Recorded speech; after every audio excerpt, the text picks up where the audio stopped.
সুপ্রিয় দর্শক শ্রোতা ভাই বোন, দেশ কিংবা প্রবাস যে যেখান থেকে দেখছেন আপনাদের সকলকে সাদর আমন্ত্রণ জানাচ্ছি। কোনো ব্যক্তি যদি মৃত্যুর আগে পরিবারের নির্দিষ্ট কোনো সদস্যকে নাম ধরে ওসিয়ত করে যান যে তুমি আমার বদলি হজ করবে, তাহলে কি ওই ব্যক্তিরই হজ আদায় করতে হবে নাকি অন্য কেউ হজ আদায় করলেও হজ আদায় হবে?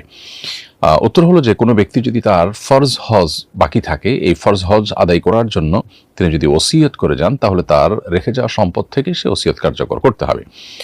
আর যদি তিনি কোনো সম্পদ রেখে না যান, এমনিতে কাউকে ওসিয়ত করে যান, তাহলে তার জন্য সেটা মানা সবসময় আবশ্যক নয়। যদি তার সামর্থ্য থাকে এবং তিনি তার সন্তান এবং পরিবারের সদস্য হন, তাহলে তাদের সেটা লক্ষ্য করা কর্তব্য, যদি তারা সামর্থ্যবান হন।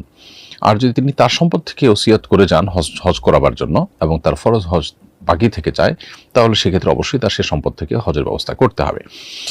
আর যদি নফল হজ হয়, নফল হজের ওসিয়ত করলে সেক্ষেত্রে সেটা তার টোটাল যে সম্পদ রেখে যাচ্ছেন সেই সম্পদের 1/3 মধ্যে যদি হজ করা যায় তাহলে সেটি কার্যকর হবে, অর্থাৎ সেটি কার্যকর করা যাবে।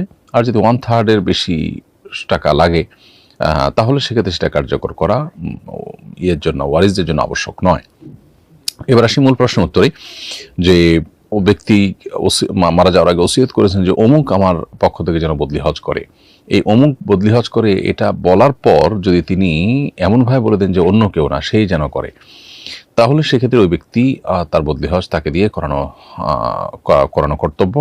আর যদি এরকম করে না বলে এমনিতে বলে অমুকে যেন করে বা অমুকে করলে ভালো হয়, তাহলে তিনি কোনো কারণে করতে না পারলে বা তার বিকল্প কাউকে দিয়ে করাতে চাইলে পরিবার, সেটাতেও তার ওসিয়ত আদায় হয়ে যাবে। তাহলে এখানে ভাষাগত একটা পার্থক্য আছে। যদি বলা হয় যে অমুকে যেন করে অন্য কেউ না, তাহলে সেক্ষেত্রে সেটা রক্ষা করা যতটা কর্তব্য, আপনার শুধুমাত্র অমুকে যেন করে বা অমুকে বললো তুমি করিও, এটা বললে বিষয়টা ওরকম আবশ্যক, তার জন্য করাটাই আবশ্যক হয়ে যায় না।